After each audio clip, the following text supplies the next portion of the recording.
जय हिंद मेरे प्यारे दोस्तों, गैलेक्सी क्लास में स्वागत है। आज हम लोग नए टॉपिक के बारे में जानेंगे और हमारा नया टॉपिक है त्रिभुज के बारे में हम लोग जानेंगे। इसके पहले हम लोगों ने समांतर श्रेणी को पढ़ रखा है, अब हम लोग त्रिभुज के बारे में जानेंगे। तो त्रिभुज किसे कहते हैं, तो हम लोग लिखेंगे कि तीन रेखाओं से घिरी हुई आकृति को त्रिभुज कहते हैं। त्रिभुज माने त्रि माने तीन, भुज माने भुजा। तीन भुजा यानी त्रिभुज को हम लोग कह सकते हैं तीन भुजाओं से बनी हुई आकृति को। तो बनी हुई आकृति, तो तीन भुजाओं से अगर बनी हुई आकृति को कहा जाएगा तो तीन भुजा यानी एक दो और क्या हो जाएगा तीन। ये भी तो एक क्या है, आकृति है। लेकिन तो इसीलिए इसमें त्रिभुज की परिभाषा में जोड़ा जाता है कि त्रिभुज किसे कहते हैं। तो हम लिख सकते हैं कि त्रिभुज किसे कहते हैं, त्रिभुज। क्या लिखेंगे, तीन रेखाओं से। क्या लिखेंगे, तीन रेखाओं से घिरी हुई आकृति को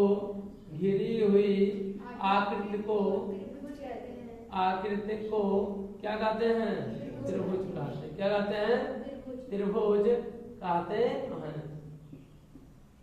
हम लोग त्रिभुज के बारे में पढ़ रहे हैं। तो त्रिभुज की परिभाषा क्या होता है कि तीन रेखाओं से घिरी हुई आकृति को त्रिभुज कहते हैं। तीन रेखा कैसी होनी चाहिए, याद रखिएगा, तीनों रेखाएं सरल रेखा होना चाहिए। कैसी होनी चाहिए, सरल रेखा। सरल रेखा माने सीधी रेखा होना चाहिए। और क्या होना चाहिए, घिरी हुई होना चाहिए। घिरा का मतलब क्या होता है, जहां प्रारंभिक से स्टार्ट करेंगे तो तीसरी रेखा का अंतिम बिंदु भी क्या होना चाहिए, प्रारंभिक होना चाहिए। अर्थात हम कहें एक आपकी एक रेखा यह हो गया आपकी, ये क्या दो, अब ये प्रारंभिक से चला, ये क्या अभी यहाँ पे लाके पहुंचा दिया तो क्या कर दिया जाएगा, घेर दिया गया। अगर घिरा शब्द नहीं किया जाएगा तो क्या हो जाएगा, गलत होने की क्या है चांस है, यानी अर्थात गलत भी परिभाषा डिफाइन हो सकता है। ऐसा इसलिए क्योंकि आप अगर ये कहा जाए तीन रेखाओं से घिरी हुई, तीन रेखाओं से बनी हुई आकृति को, तो एक रेखा यह हो गया, एक रेखा ये हो गया दो, और एक क्या हो गया तीन। तीन रेखा तो क्या ये त्रिभुज है, ये त्रिभुज नहीं। क्या होना चाहिए, घिरा होना चाहिए, अर्थात बंद होना चाहिए। तीन रेखाओं से घिरी हुई आकृति को या तीन रेखाओं से बंद आकृति को क्या कहते हैं, त्रिभुज कहते हैं। त्रिभुज में क्या होते हैं, त्रिभुज में तीन कोण होते हैं। कितने कोण होते हैं, त्रिभुज में तीन कोण और क्या होंगे, तीन शीर्ष या तीन भुजा। क्या लिखेंगे, तीन भुजा, और क्या लिखेंगे, तीन शीर्ष होते हैं। तीन शीर्ष होते हैं। किसी भी त्रिभुज, अगर वह त्रिभुज है तो किसी भी त्रिभुज में तीन भुजा, तीन कोण और तीन शीर्ष होते हैं। कोई भी त्रिभुज होगा, यदि वह त्रिभुज है तो उसमें तीन क्या होंगे, शीर्ष होंगे, तीन कोण होंगे और तीन क्या होंगे, भुजा होंगे। जैसे हम आपके सामने एक त्रिभुज बना दें तो आपके सामने जो है ए बी और क्या है सी, ये त्रिभुज का नाम दिया गया तीनों। आप जहां दो भुजाएं काटती हैं उसे हम लोग शीर्ष कहते हैं, जिसे कोना कहते हैं। क्या कहते हैं, तो दो भुजाएं कौन सी ए बी और क्या है ए सी, तो जो दोनों का जहां काटती हैं बिंदु ए पे काट रही हैं, मिल रही हैं, तो इसे हम लोग क्या कहेंगे, शीर्ष। तो तीनों शीर्ष क्या होंगे, तीन शीर्ष कौन कौन से, तीन शीर्ष कौन कौन से बताइए, ये होगा कामा बी होगा कामा क्या होगा सी होगा। नोट मत करिए, सुनिए पहले ध्यान से, ए बी और सी, ये कामा बी कामा सी। आप पी क्यू आर भी कर सकते हैं, जहां दो भुजाएं एक दूसरे को क्या करती हैं, मिलती हैं या काटती हैं, उसे हम लोग क्या कहते हैं, शीर्ष कहते हैं। और दो शीर्षों के बीच की दूरी को हम लोग क्या कहते हैं, भुजा कहते हैं। क्या कहते हैं, भुजा की लंबाई क्या होगा, तीन भुजा कौन कौन से होंगे, तीन भुजा, तीन भुजा कितने होंगे, कौन कौन से होंगे, ए से बी की लंबाई और क्या होगा, बी से सी की लंबाई और सी से ए की लंबाई। आप बी ए भी कह सकते हैं और ए बी भी कह सकते हैं, बी सी कह सकते हैं या सी ए कहा, दोनों एक ही सेम, चाहे ए सी कहा जाए और चाहे सी से ए कहा जाए, तीनों शीर्ष क्या होंगे, सेम होंगे। सेम की मतलब ये नहीं है, इसका मतलब ये है कि शीर्ष सेम का मतलब है कि चाहे ए से बी कहा जाए चाहे बी से सी कहा जाए। आप अलग होगा, ए और सी होगा, सी से क्या होगा, ये होगा। बी सी चाहे बी से सी कहे जाए सी से, बी सी और सी भी सेम होगा, सी ए और ए सी क्या होगा, सेम होगा। ए और बी और ये क्या होगा, सेम होगा, आपस में क्या होंगे, सेम होंगे। तो जो भुजा होगा ए बी बी सी और क्या हो गया, सी हो गया। कोण की बात आ जाए, 3 कोण कौन कौन से हो गए, 3 कोण। 3 कोण का नाम आप अपने मन से लिख सकते हैं। क्या लिख सकते हैं, 3 कोण। जब भी किसी भी कोण को लिखना होता है तो जिस एंगल की बात किया जाता है उसका नाम बीच में होना चाहिए। कहां से होना चाहिए, बीच में होना चाहिए। अब मान लीजिए बीच में जब भी कोई कोण लिखा जाएगा तो जो कोण लिखा जाता है उसका नाम क्या होता है, बीच में होता है। लिखने का ये क्या है, तरीका है या ढंग है। मान लीजिए कोण ए को लिखना है ना, तो आप कोण ए को लिखना है तो आप इस कोण को बी ए सी, बी ए सी। आपकी इच्छा तो आप इधर से भी लिख सकते हैं, सी ए बी। लेकिन कोण ए को लिख रहे हैं तो आप क्या करेंगे, उसका नाम क्या करेंगे, बीच में। किसी भी कोण को अगर लिखना है तो उसका नाम क्या लिखेंगे, बीच में लिखेंगे। हम लिख सकते हैं कि कोण बी ए सी जो होगा कोण सी बी ए बी के क्या होगा, बराबर होगा। अरे भाई चाहे यहाँ से लिख जाए चाहे इधर से लिखा जाए, दोनों क्या होगा, सेम ही होगा, एक ही कोण है। बी का अगर लिखना हो तब क्या करेंगे, बी का ये बी सी क्या होगा बताइए, ये बी सी। कोण को तरीका है यल और तिरछा कर दे रहे, लेकिन क्या है थोड़ा सा तिरछा हो जाए तो उसे कोण से क्या करते हैं, प्रदर्शित करते हैं। तो क्या हो गया, ये कोण हो गया।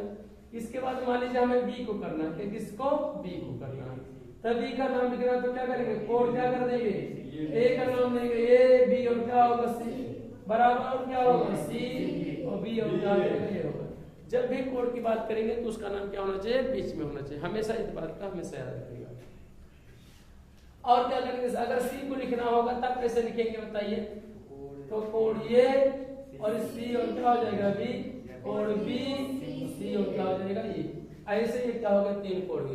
किसी भी त्रिभुज चाहे छोटा कोण हो और चाहे क्या हो, बड़ा कोण हो, चाहे छोटा त्रिभुज हो चाहे बड़ा त्रिभुज हो, त्रिभुज में 3 कोण होते हैं और 3 क्या होते हैं, शीर्ष होते हैं और 3 क्या होते हैं, भुजा।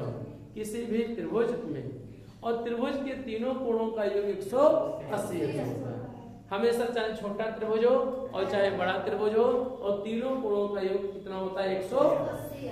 तो त्रिभुज के तीनों कोणों का अगर इसका नाम देते हैं अलग से, इस कोण का ये, इस कोण का नाम बी और ये क्या है सी, तो कोण ए धन कोण बी, क्या लिखेंगे, धन कोण बी धन कोण सी बराबर कितना होगा, 180। त्रिभुज के तीनों कोणों का योग कितना होगा, 180। त्रिभुज के तीनों कोणों का योग 180। तो 180 तीनों हो गया। ये इंपॉर्टेंट रूप से जानना बहुत जरूरी है, ठीक है। इस बात का हमेशा याद रखेंगे कि तीनों कोणों का योग किसी भी त्रिभुज, चाहे छोटा त्रिभुज हो चाहे बड़ा त्रिभुज हो, तीनों कोणों का योग कितना होगा, 180। अगर 180 से तीनों कोणों को जोड़ा जाए, 180 से ज्यादा हो जाएगा तो आप कहेंगे त्रिभुज नहीं है, और अगर कम हो जाएगा तभी क्या होगा, त्रिभुज नहीं। तो ये रहा क्या, त्रिभुज की परिभाषा। त्रिभुज हम लोगों को पढ़ना है, त्रिभुज में 3 कोण होते हैं, 3 भुजा होते हैं और 3 क्या होते हैं, शीर्ष होते हैं। कोई दिक्कत, किसी समस्या। अब हम लोग सीखेंगे त्रिभुज के प्रकार के बारे में। क्या सीखेंगे, त्रिभुज के। अब हम लोग सीखेंगे त्रिभुज के प्रकार। तो त्रिभुज कितने आधारों पर त्रिभुज कितने प्रकार के होते हैं, तो कुल टोटल 6 प्रकार के होते हैं। अब इन 6 को 2 वर्गों में बांटा गया है, भुजाओं के आधार पर और कोणों के आधार पर। तो पहला हमारा पाठ है त्रिभुज के प्रकार में भुजाओं के आधार पर त्रिभुज कितने प्रकार के होते हैं। भुजाओं के आधार पर त्रिभुज कितने प्रकार के होते हैं, 3 प्रकार के होते हैं।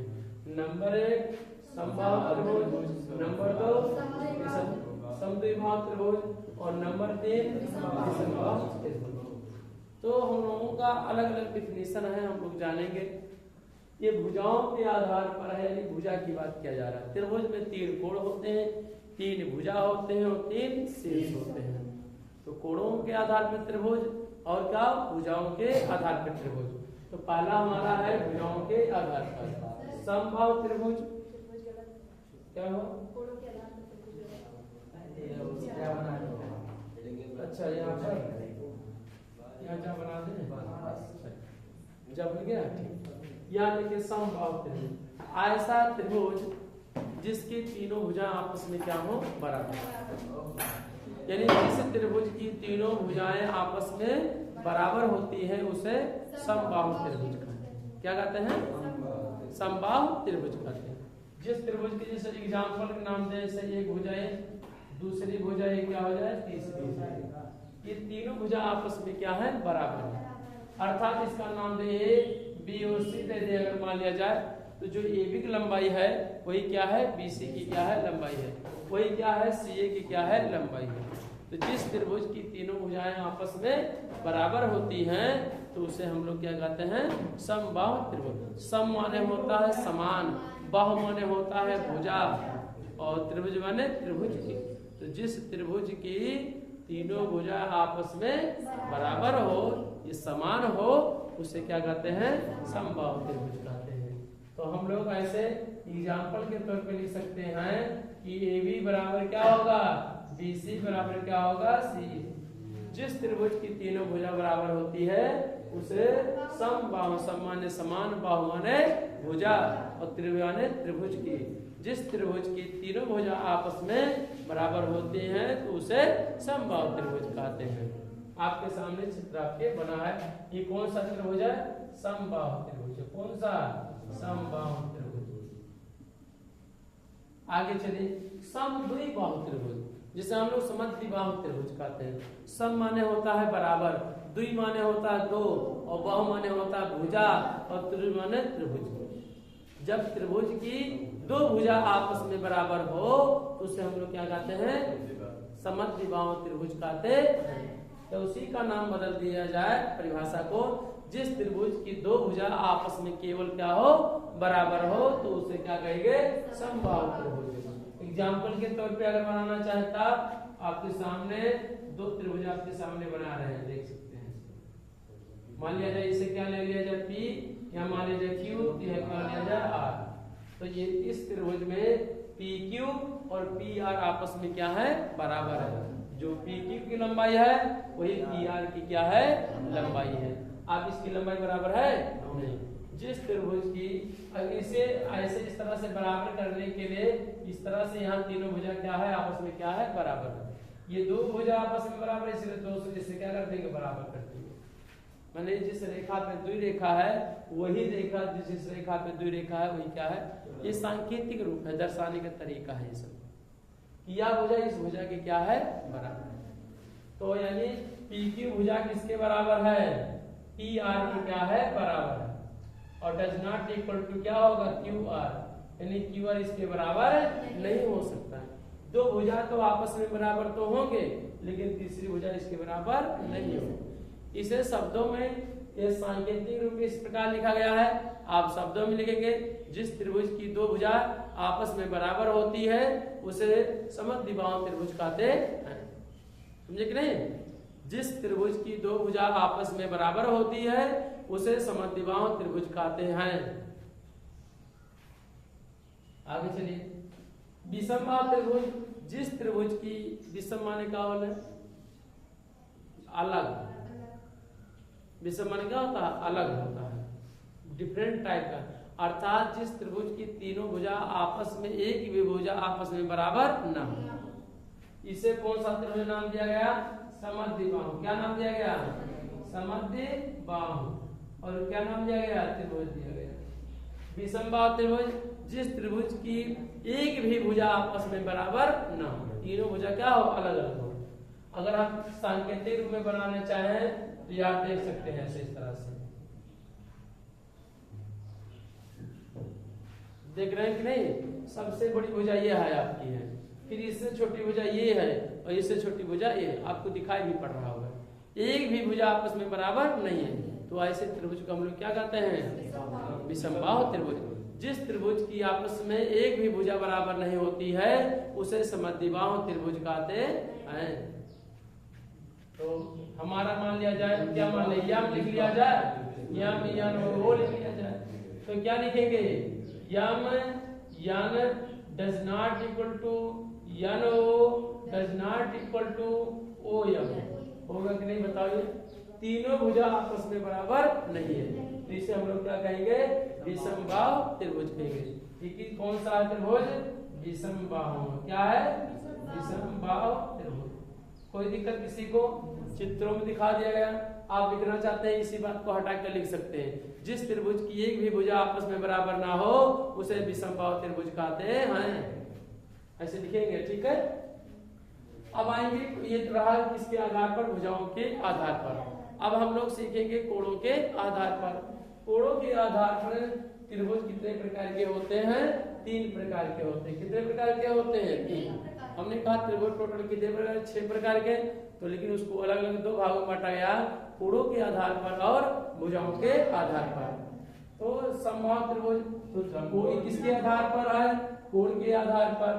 त्रिभुज में 3 कोण होते हैं तो कोणों के आधार पे कहा गया, तो कोणों के आधार पे कहा गया, तो ये कहा गया कि कितने प्रकार के होते हैं, 3 प्रकार के होते हैं। किसके आधार पर, कोणों के आधार पर। ठीक है, अब समकोण त्रिभुज, जिस त्रिभुज का एक कोण क्या हो, समकोण हो, यानी एक कोण कितना होना चाहिए, 90 अंश। जिस त्रिभुज का एक कोण 90 अंश हो तो ऐसे त्रिभुज को हम लोग क्या कहते हैं, समकोण त्रिभुज। क्या कहते हैं, समकोण त्रिभुज कहते हैं। समकोण त्रिभुज की पहचान क्या है, यहाँ ऐसे बना सकते हैं आप, ऐसे आपके सामने देख रहे हैं, ये कितने अंश का है, 90 अंश का। तो इसे ये मान लिया जाए, इसे बी मान लिया जाए, इसे क्या मान लिया जाए, सी। तो कोण बी बराबर कितना है, 90 अंश। कितना है, 90। कोई भी त्रिभुज हो, अगर उसमें से एक कोण अगर 90 अंश हो जाएगा, 90 अंश का, तो उसे हम लोग क्या कहते हैं, समकोण त्रिभुज कहते हैं। अब ये चाहे कितने अंश का, इससे हमसे कोई मतलब नहीं है, जो भी होगा 90 से क्या होगा, छोटा ही होगा, क्योंकि त्रिभुज के तीनों कोणों का जो कितना होता है, 180। अगर ये 90 अंश होगा, 3 दोनों जोड़, अगर ये 60 होगा तो क्या होगा, 30, अगर ये 20 होगा तो कितना होगा, 70 होगा। 90 से क्या होंगे, छोटे हो जाएंगे। तो जिस त्रिभुज का एक कोण कितना हो, 90 अंश का हो, तो उसे क्या कहते हैं, समकोण त्रिभुज। ठीक है, केवल मात्र क्या हो, एक कोण लिख सकते हैं यहाँ पर, केवल एक कोण। क्या लिखेंगे, केवल एक कोण, केवल एक कोण, ऐसे लिख सकते हैं। चित्र बनाने के लिए समकोण को प्रदर्शित करने का तरीका ऐसे इस तरह से है, ये दोनों हमेशा लंबवत होना चाहिए, लंबवत का मतलब 90 अंश के कोण पे होना चाहिए, वही हमारा होता है। तो हम लोग इसे क्या कहते हैं, समकोण त्रिभुज। क्या कहेंगे, समकोण। समकोण त्रिभुज की कुछ खास बातें होती हैं। जो 90 अंश के सामने वाली भुजा होती है, इसे हम लोग क्या कहते हैं, कर्ण कहते हैं। क्या कहते हैं, कर्ण। और जिस कोण की बात की, अन्य शेष 2 भुजाएं कोण जो होते हैं, जिस कोण की बात करते हैं, तो उसके सामने वाली भुजा क्या होती है, लंब, और तीसरी भुजा क्या होती है, आधार। क्या होती है, आधार होती है। 90 अंश के सामने वाली भुजा में से क्या होती है, कर्ण होती है। ये सबसे बड़ी भुजा होती है। क्या होती है, सबसे बड़ी भुजा होती है समकोण त्रिभुज में। न्यून कोण त्रिभुज, यदि तीनों कोण, यदि किसी भी त्रिभुज का तीनों कोण 90 अंश से क्या हो, छोटे हो, तो ऐसे त्रिभुज को न्यून कोण त्रिभुज कहते हैं। ऐसे कौन सा त्रिभुज है, जिसकी तीनों कोण कितना होना चाहिए, 90 अंश से क्या होना चाहिए, छोटे होने चाहिए। एक कोण नहीं, तीनों कोण क्या होना चाहिए, 90 से छोटा होना चाहिए। कोण ए, कामा कोण बी, कामा कोण सी क्या हो चाहिए, कोण सी डज नॉट क्या हो चाहिए, 90 से क्या हो चाहिए, छोटा हो चाहिए। देखिए इसमें ये छोटा होने का ये क्या है, प्रतीक है, और ये कोण करने तक क्या है, तरीका है। इसे कोण ए, कोण बी, कोण क्या है, सी। इन तीनों कोणों का योग कितना, तीनों कोण क्या होना चाहिए, 90 से क्या होना चाहिए, छोटे होने चाहिए। यदि किसी भी त्रिभुज का, या जिस त्रिभुज के तीनों कोण 90 अंश से क्या हो, छोटे होते हैं, तो उसे हम लोग न्यून कोण त्रिभुज कहते हैं। त्रिभुज का चित्र बनाएंगे, कैसे बनाएंगे, देखिए बना दे, यहाँ पर ऐसे बना सकते हैं आप, ऐसे इस तरह से आप देख सकते हैं। अगर क्या ले ले, जैसे 70, तो इसे क्या मान लिया जाए, 60, तो ये कितना होगा, 50 होगा, नहीं बताइए कितना होगा, 50 होगा। अरे भाई 70 और कितना होगा, 12, तो 60 हो जाएगा, ये 80 होगा, 50 तो कितना हो जाएगा जोड़ने पर,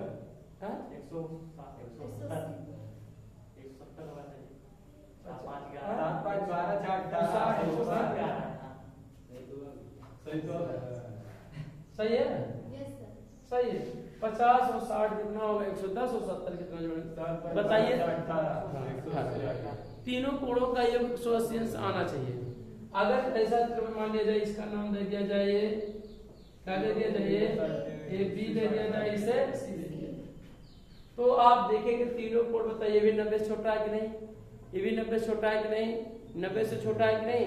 अगर तीनों कोण 90 अंश से क्या हो, छोटे होते हैं, तो उसे हम लोग क्या कहते हैं? न्यून कोण त्रिभुज कहते हैं। ये कौन सा त्रिभुज है? न्यून कोण त्रिभुज है। कौन सा है? न्यून कोण त्रिभुज। जब त्रिभुज में जिस त्रिभुज के प्रत्येक कोण 90 अंश से छोटे होते हैं उसे न्यून कोण त्रिभुज कहते हैं।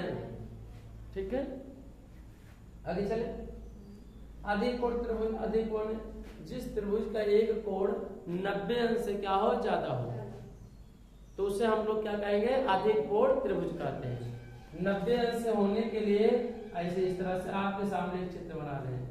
आपके सामने देख सकते हैं कि अगर इसे सीधा करता तो ये कितने अंश का होता? 90 अंश का होता है। यहाँ पर कितने होता है? 90 अंश। लेकिन थोड़ा सा क्या कर दिया गया? फैला दिया गया। मान लिया जाए कितना है? ये कितना है? 100 अंश। कितना है? 100 अंश। तो इसको क्या कर दिया जाए? 30 अंश, तभी कितना होगा? 50 अंश। कितना होगा? 50। बताइए इन तीनों में एक भी कोण बताइए 90 अंश से बड़े हैं? तो आप कहेंगे हाँ, 90 अंश से क्या है? बड़ा है। अगर किसी भी त्रिभुज का एक कोण 90 अंश से बड़ा होता है तो उसे अधिक कोण त्रिभुज कहते हैं। यह कौन सा? देखिए, एक के कोण, दो तीनों कोण ना, तीन कोण हो ही नहीं सकता कभी ना 90 अंश से बड़े। तो 90 अंश से बड़े हो नहीं सकते, तो 90 से क्या होंगे? छोटे होंगे।